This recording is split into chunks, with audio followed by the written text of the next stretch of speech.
Hello students, video शुरू करने से पहले प्लीज चैनल को लाइक, शेयर और सब्सक्राइब जरूर करें। एक इम्पॉर्टेंट इन्फॉर्मेशन, अगर आपको इस वीडियो के नोट्स चाहिए तो डिस्क्रिप्शन बॉक्स में दिया गया डाउनलोड लिंक चेक करें। Thank you. चलिए शुरू करते हैं। इस वीडियो में हम पढ़ेंगे MPCE 13 साइकोथेरेप्यूटिक मेथड्स के प्रीवियस ईयर क्वेश्चन और most important questions with answers. ये क्वेश्चंस आपके एग्जाम के लिए बहुत इम्पॉर्टेंट है। अगर आपने ये अच्छे से कर लिए तो एग्जाम निकलना पक्का है। Let's begin. Question 9, elucidate the characteristics of behavior modification। Question explanation. इस क्वेश्चन में हमें बिहेवियर मॉडिफिकेशन के मेन फीचर्स और कैरेक्टरिस्टिक्स समझने हैं। मतलब ये बताना है कि ये थेरेपी किस तरह काम करती है, इसका बेस क्या है, कौन से टेक्निक्स यूज होते हैं और इसका एप्लीकेशन कहाँ कहाँ होता है। आंसर। इंट्रोडक्शन। बिहेवियर मॉडिफिकेशन एक थेरेपी अप्रोच है जो लर्निंग थियरीज और बिहेवियरिज्म के प्रिंसिपल्स पर बेस्ड है, जैसे कि BF स्किनर और एल्बर्ट बैंडूरा का काम। यह मेनली ऑब्जर्वेबल बिहेवियर को चेंज करने पर फोकस करता है, ना कि सिर्फ सोच या इमोशंस पर। थेरेपी का एम होता है मैलअडैप्टिव बिहेवियर को कम करना और पॉजिटिव बिहेवियर को बढ़ाना। इसका use clinical psychology, education, health और रिहेबिलिटेशन जैसी फील्ड्स में होता है। फ्लैट हम इसके इंपॉर्टेंट कैरेक्टरिस्टिक्स डिटेल में देखेंगे। Main body. 1. साइंटिफिक और learning theory based foundation. Behaviour modification का base classical conditioning, Pavlov, operant conditioning, Skinner और सोशल लर्निंग थियरी, बैंडूरा में है। इसका असम्पशन है कि बिहेवियर सीखा जाता है और नए बिहेवियर सीखकर पुराने बिहेवियर को रिप्लेस किया जा सकता है। एग्जाम्पल, अगर एक बच्चा डॉग से डरता है तो सिस्टमैटिक डिसेंसिटाइजेशन से उसका फियर कम किया जा सकता है। यह फाउंडेशन थेरेपी को साइंटिफिक और ऑब्जेक्टिव बनाता है।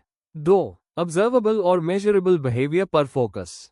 यह थेरेपी उन चीजों पर फोकस करती है जो दिख रही हैं और मेजर की जा सकती है, ना कि अनकॉन्शियस या एब्स्ट्रैक्ट थॉट्स पर। प्रोग्रेस को ट्रैक करने के लिए behavioural records, frequency counts use किए जाते हैं।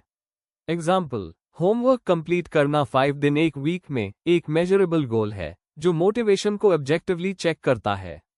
इससे अकाउंटेबिलिटी क्लियर होती है और रिजल्ट्स प्रैक्टिकल बनते हैं। 3. रीइंफोर्समेंट और पनिशमेंट काउस। बिहेवियर मॉडिफिकेशन का कोर प्रिंसिपल है कि बिहेवियर को रीइंफोर्समेंट से इंक्रीज और पनिशमेंट से डिक्रीज किया जा सकता है। पॉजिटिव रीइंफोर्समेंट, अच्छे काम पर रिवॉर्ड देना, प्रेज, टोकन्स। नेगेटिव रीइंफोर्समेंट, जब डिजायर्ड बिहेवियर होता है तो अनप्लेजेंट चीज हटा लेना।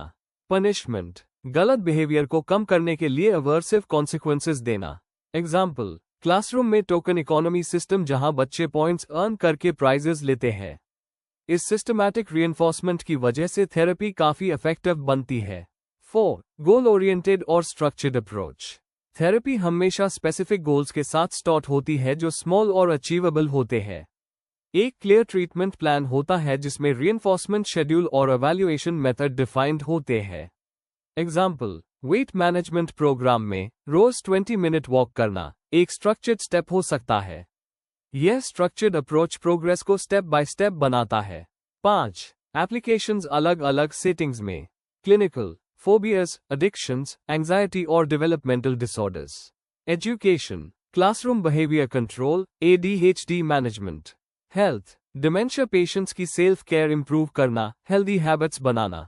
ऑर्गेनाइजेशंस, एम्प्लॉयज की प्रोडक्टिविटी बढ़ाना रीइंफोर्समेंट से। इस वर्सेटिलिटी की वजह से बिहेवियर मॉडिफिकेशन हर जगह यूजफुल है। 6. इंडिविजुअलाइजेशन और फंक्शनल एनालिसिस। थेरेपी स्टार्ट करने से पहले फंक्शनल बिहेवियर एनालिसिस FBA किया जाता है, ट्रिगर्स, बिहेवियर और कॉन्सिक्वेंसेस समझने के लिए। हर क्लाइंट के लिए इंडिविजुअलाइज्ड प्लान बनाया जाता है। एग्जाम्पल, ऑटिज्म के केस में थेरेपिस्ट टैंट्रम्स के रीजन आइडेंटिफाई करके रीइंफोर्समेंट प्लान सेट करता है। यह इंश्योर करता है कि थेरेपी हर एक क्लाइंट के लिए कस्टमाइज्ड हो। कंक्लूजन, तो ओवरऑल बिहेवियर मॉडिफिकेशन एक स्ट्रक्चर्ड, साइंटिफिक और गोल ओरिएंटेड थेरेपी है जो ऑब्जर्वेबल बिहेवियर को टारगेट करती है। इसके मेन फीचर्स में लर्निंग थियरीज का base, measurable outcomes, reinforcement strategies और डाइवर्स एप्लीकेशंस शामिल है। यह थेरेपी स्कूल्स, क्लिनिक्स और हेल्थ केयर सब जगह इफेक्टिव साबित हुई है। इससे दिखाता है कि सिस्टमैटिक बिहेवियर चेंज से लोगों की लाइफ में रियल इंप्रूवमेंट पॉसिबल है। If you need the notes of this video, there's a download link in the description box. Be sure to check it out. Thank you. Question 10. Crisis intervention and critical incident debriefing. Question explanation. इस question में हमें 2 important therapeutic methods समझने हैं. Crisis intervention, जब तुरंत मदद दी जाती है किसी इमोशनल क्राइसिस के वक्त, और क्रिटिकल इंसिडेंट डीब्रीफिंग, एक स्ट्रक्चर्ड ग्रुप प्रोसेस जिसमें ट्रॉमेटिक इवेंट के बाद लोग अपना एक्सपीरियंस शेयर करके कोप करते हैं. हमें दोनों का मीनिंग, प्रोसेस, इंपॉर्टेंस और एग्जाम्पल्स के साथ एक्सप्लेन करना है. आंसर. इंट्रोडक्शन. क्राइसिस एक ऐसी सिचुएशन होती है जिसमें इंसान के नॉर्मल कोपिंग स्किल्स फेल हो जाते हैं और वो इमोशनल इम्बैलेंस में आ जाता है. क्राइसिस इंटरवेंशन एक शॉर्ट टर्म थेरेपी है जो तुरंत सपोर्ट देती है और पर्सन को स्टेबल करती है. एक खास मेथड है critical incident stress debriefing (CISD), जो ट्रॉमेटिक इवेंट्स के उस किया जाता है. दोनों टेक्निक्स का मेन एम है इमोशनल हीलिंग और लॉन्ग टर्म साइकोलॉजिकल प्रॉब्लम्स को प्रिवेंट करना. Main body. 1. क्राइसिस और क्राइसिस इंटरवेंशन को समझना. क्राइसिस की डेफिनेशन. जब किसी स्ट्रेसफुल इवेंट जैसे एक्सीडेंट, डेथ या जॉब लॉस के सामने इंसान के कोपिंग स्किल्स काम नहीं करते, तब क्राइसिस होती है. Crisis intervention. Short term therapy जिसमें तुरंत इमोशनल रिलीफ और प्रॉब्लम सॉल्विंग दी जाती है. गोल्स. इमोशनल डिस्ट्रेस कम करना, साइकोलॉजिकल बैलेंस वापस लाना, कोपिंग स्किल्स को मजबूत बनाना. अप्रोच. जेरल्ड कैप्लन ने स्ट्रेस किया कि इमीडिएट और सपोर्टिव हेल्प देना जरूरी है. एग्जाम्पल. अर्थक्वेक के बाद विक्टिम्स को काउंसलिंग देना ताकि वो ट्रॉमा को हैंडल कर सकें. 2. क्राइसिस इंटरवेंशन के स्टेप्स और techniques.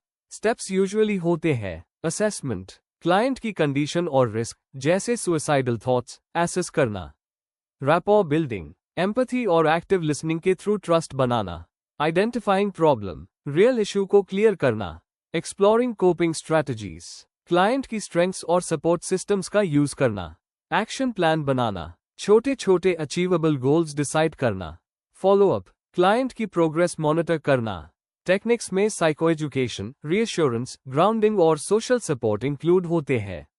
3. Critical incident debriefing (CISD) definition.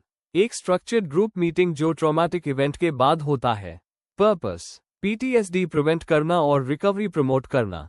Process. Usually 24 to 72 hours के अंदर कंडक्ट किया जाता है. Phases. Jeffrey Mitchell model. Introduction. Purpose explain करना. फैक्ट फेज क्या हुआ वो डिस्क्राइब करना. Thought phase initial thoughts share करना.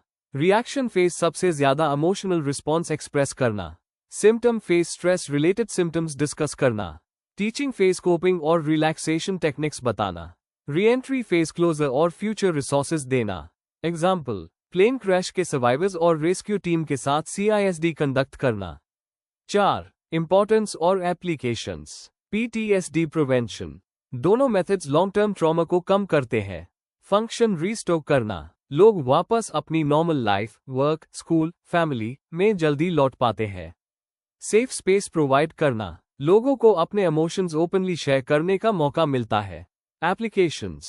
Natural disasters, accidents, terrorism, workplace violence, medical emergencies. Case study. 9/11 attacks के बाद सर्वाइवर्स और फर्स्ट रिस्पॉन्डर्स के लिए क्राइसिस इंटरवेंशन और CISD का यूज किया गया. कंक्लूजन. क्राइसिस इंटरवेंशन और क्रिटिकल इंसिडेंट डिब्रीफिंग दोनों हाई साइकोथेरेपी के बहुत इंपॉर्टेंट टूल्स हैं. क्राइसिस इंटरवेंशन तुरंत स्टेबिलिटी लाता है और CISD एक स्ट्रक्चर्ड प्रोसेस प्रोवाइड करता है जिसमें ग्रुप हीलिंग होती है. दोनों मिलकर PTSD को प्रिवेंट करते हैं और इमोशनल रिकवरी में हेल्प करते हैं. टाइमली यूज से इंडिविजुअल्स और कम्युनिटीज दोनों को हीलिंग मिलती है. If you need the notes of this video, there is a download link in the description box. Be sure to check it out. Thank you. Question 11. Contingency contracting. Question explanation. इस question में हमें contingency contracting का concept समझना है. मतलब ये क्या होता है, इसका स्ट्रक्चर कैसे बनता है, थेरेपी में इसका उस कहाँ होता है, और इसके बेनिफिट्स और लिमिटेशंस क्या है. फोकस बिहेवियरल थेरेपी पर रहना चाहिए. आंसर. इंट्रोडक्शन. कंटिंजेंसी कंट्रैक्टिंग एक बिहेवियरल टेक्निक है जिसमें थेरेपिस्ट और क्लाइंट या कभी कभी पेरेंट चाइल्ड, टीचर स्टूडेंट के बीच एक लिखित अग्रीमेंट बनता है. इसमें क्लियरली लिखा होता है कि कौन सी बिहेवियर एक्सपेक्ट की जा रही है और उसके बदले क्या रिवॉर्ड या कॉन्सिक्वेंस मिलेगा. यह मेथड BF स्किनर के ऑपरेंट कंडीशनिंग प्रिंसिपल्स पर बेस्ड है और डिजायरेबल बिहेवियर्स को बढ़ाने के लिए होता है। यह क्लिनिकल साइकोलॉजी, एजुकेशन और काउंसलिंग में बहुत कॉमन है। Main body. 1. Meaning and concept of contingency contracting. एक कंटिंजेंसी कॉन्ट्रैक्ट बेसिकली एक अग्रीमेंट होता है जो इफ देन स्टेटमेंट्स पर बेस्ड होता है। एग्जाम्पल, अगर तुम रोज होमवर्क कंप्लीट करते हो तो तुम 1 घंटा टीवी देख सकते हो। यह टेक्निक मोटिवेशन और अकाउंटेबिलिटी बढ़ती है क्योंकि क्लाइंट को क्लियर पता होता है कि बिहेवियर करने पर क्या मिलेगा। एग्जाम्पल, ADHD वाले चाइल्ड को थेरेपिस्ट बोलता है, अगर तुम 20 मिनट क्लास में क्वाइटली बैठे रहे तो तुम्हें 2 टोकन्स मिलेंगे जिनको तुम प्ले टाइम के लिए यूज कर सकते हो। 2. Structure and components of a contingency contract. एक इफेक्टिव कॉन्ट्रैक्ट के 3 पार्ट्स होते हैं। टास्क, बिहेवियर, एक्सपेक्टेड बिहेवियर का clear description. Example, Ravi dinner के पहले अपना होमवर्क कंप्लीट करेगा। रिवॉर्ड, कॉन्सिक्वेंस, बिहेवियर के बाद मिलने वाला रिवॉर्ड। एग्जाम्पल, होमवर्क कंप्लीट करने पर रवि 30 मिनट वीडियो गेम खेल सकता है। रिकॉर्ड, मॉनिटरिंग, बिहेवियर ट्रैक करना और एश्योर करना कि रिवॉर्ड मिला या नहीं। ये कॉन्ट्रैक्ट हमेशा कोलैबोरेटिव होता है, दोनों पार्टीज अग्री करती है। रिटन एंड साइंड होने से सीरियसनेस बढ़ता है। यूजुअली शॉर्ट टर्म होते हैं और टाइम के साथ मॉडिफाई किए जा सकते हैं। 3. Applications in psychotherapy and counselling. Child therapy, homework complete करना, क्लासरूम बिहेवियर इंप्रूव करना। फैमिली थेरेपी, पेरेंट्स और बच्चों के बीच कॉन्फ्लिक्ट्स कम करने के लिए। Substance abuse treatment, alcohol, drug abuse वाले क्लाइंट्स के लिए गोल्स सेट करना और रिवॉर्ड्स देना। Clinical settings, depression, anxiety patients को मोटिवेट करना for daily activities. Case example, school में टीचर और स्टूडेंट का कॉन्ट्रैक्ट। अगर तुम पूरे वीक असाइनमेंट्स कंप्लीट करते हो तो फ्राइडे को तुम अपने फेवरेट टीचर के साथ लंच कर सकते हो। 4. Benefits and limitations. Benefits, accountability और सेल्फ कंट्रोल डेवलप करता है। थेरेपी में क्लियर स्ट्रक्चर देता है। क्लाइंट को एक्टिव पार्टिसिपेंट बनाता है। हर एज ग्रुप के लिए अडेप्ट हो सकता है। लिमिटेशंस, ज्यादा एक्सटर्नल रिवॉर्ड्स देने से इंट्रिंसिक मोटिवेशन कम हो सकती है। अगर रिवॉर्ड क्लाइंट के लिए मीनिंगफुल ना हो तो इफेक्टिव नहीं होता। मॉनिटरिंग के बिना ये फेल हो सकता है। सिवियर कॉग्निटिव इश्यूज वाले पेशेंट्स के लिए सूटेबल नहीं होता। कंक्लूजन, तो कंक्लूजन ये है कि कंटिंजेंसी कॉन्ट्रैक्टिंग एक पावरफुल बिहेवियरल टूल है जो डिजायरेबल बिहेवियर्स को रिइंफोर्स करता है। अगर कॉन्ट्रैक्ट मीनिंगफुल और कंसिस्टेंट हो तो यह थेरेपी और एजुकेशन दोनों में बहुत इफेक्टिव है। थोड़ी लिमिटेशंस होने के बावजूद इसका प्रैक्टिकल यूज इससे एक वैल्यूएबल साइकोथेरेप्यूटिक टेक्निक बनाता है। If you need the notes of this video, there's a download link in the description box. Be sure to check it out. Thank you. Question 12. Psychotherapy in dementia. Question explanation. इस question में हमें यह समझना है कि dementia के patients के लिए साइकोथेरेपी कैसे हेल्प करती है। हमें डिमेंशिया का मीनिंग, पेशेंट के चैलेंजेस, साइकोथेरेपी के डिफरेंट टाइप्स और उनके बेनिफिट्स एक्सप्लेन करने हैं। साथ ही कैरेगिवर सपोर्ट और प्रैक्टिकल इंटरवेंशंस को भी कवर करना है। Answer, introduction. डिमेंशिया एक प्रोग्रेसिव न्यूरोकॉग्निटिव डिसऑर्डर है जिसमें मेमोरी लॉस, थिंकिंग स्किल्स का डिक्लाइन और बिहेवियर में चेंजेस होते हैं। सिर्फ मेडिसिन इस प्रॉब्लम को कंस्ट्रक्शन नहीं कर सकती, इसीलिए साइकोथेरेपी बहुत इंपॉर्टेंट होती है। ये पेशेंट की क्वालिटी ऑफ लाइफ इंप्रूव करती है, उनके इमोशंस मैनेज करती है और कैरेगिवर को सपोर्ट प्रोवाइड करती है। साइकोथेरेपी के मेथड्स जैसे सपोर्टिव थेरेपी, कॉग्निटिव स्टिम्युलेशन और बिहेवियरल इंटरवेंशंस इसमें यूजफुल होते हैं। Main body. 1. डिमेंशिया और साइकोथेरेपी की जरूरत। डिमेंशिया एक सिंड्रोम है जिसमें मेमोरी, रीजनिंग और डेली लाइफ की स्किल्स धीरे धीरे खराब होती है। पेशेंट्स को डिप्रेशन, एंजाइटी, इरिटेबिलिटी और सोशल विड्रॉयल भी फेस करना पड़ता है। साइकोथेरेपी उन्हें इमोशनल सपोर्ट देती है और कोपिंग स्ट्रैटेजीज सिखाती है। WHO भी कहता है कि नॉन मेडिकल इंटरवेंशंस जैसे साइकोथेरेपी मेडिसिन के साथ बहुत जरूरी है। 2. Supportive psychotherapy approaches. Supportive therapy patient को रीअश्योरेंस देती है, उनके फियर्स और फीलिंग्स को डिस्कस करने का स्पेस देती है। Reality orientation therapy. पेशेंट्स को बार-बार टाइम, प्लेस और पर्सन रिमाइंड कराया जाता है। कैलेंडर, क्लॉक और फेमिलियर चीजें इसमें हेल्प करती है। Reminiscence therapy. पुरानी यादें याद दिलाई जाती हैं फोटोज, म्यूजिक या स्टोरीज के जरिए। यह मूड इंप्रूव करता है और पेशेंट को अपनी आइडेंटिटी याद रहती है। एग्जाम्पल, ओल्ड एज होम्स में ग्रुप रेमिनिसेंस थेरेपी से पेशेंट्स का एजिटेशन कम होता है। 3. कॉग्निटिव और behavioural techniques. Cognitive stimulation therapy (CST) group activities जैसे पजल्स, वर्ड गेम्स और डिस्कशन से ब्रेन एक्टिव रखा जाता है।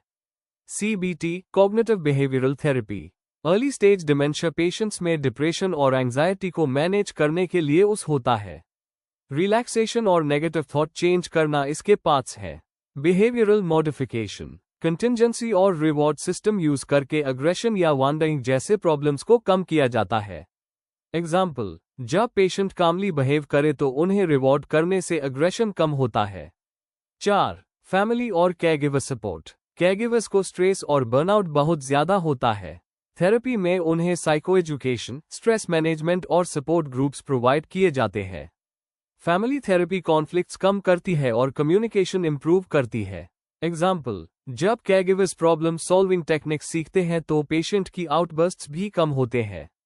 रिसर्च बताता है कि कैरगिवर सपोर्ट डिमेंशिया पेशेंट्स की इंस्टीट्यूशनलाइजेशन डिले करता है। 5. चैलेंजेस और एथिकल इश्यूज। डिमेंशिया प्रोग्रेस के साथ पेशेंट की इंसाइट और कम्युनिकेशन स्किल्स वीक हो जाती है। थेरेपिस्ट को मेथड्स अडेप्ट करने पड़ते हैं और नॉन वर्बल कम्युनिकेशन पे फोकस करना पड़ता है। एथिकल चैलेंजेस में इन्फॉर्म्ड कॉन्सेंट और पेशेंट की डिग्निटी को मेंटेन करना सबसे इंपॉर्टेंट है। कंक्लूजन, डिमेंशिया के लिए साइकोथेरेपी एक कंस्ट्रक्शन नहीं है, लेकिन ये पेशेंट्स की लाइफ क्वालिटी को बहुत इंप्रूव करती है। Supportive therapy, reminiscence, cognitive stimulation और कैरगिवर सपोर्ट से पेशेंट्स ज्यादा कंफर्टेबल फील करते हैं। कैरगिवर्स का स्ट्रेस भी कम होता है।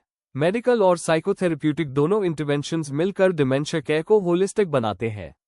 Before we end, please like, share and subscribe the channel for more such study materials and one important information, अगर आपको नोट्स चाहिए तो डिस्क्रिप्शन बॉक्स में डाउनलोड लिंक दिया हुआ है, जरूर चेक करें। Thank you.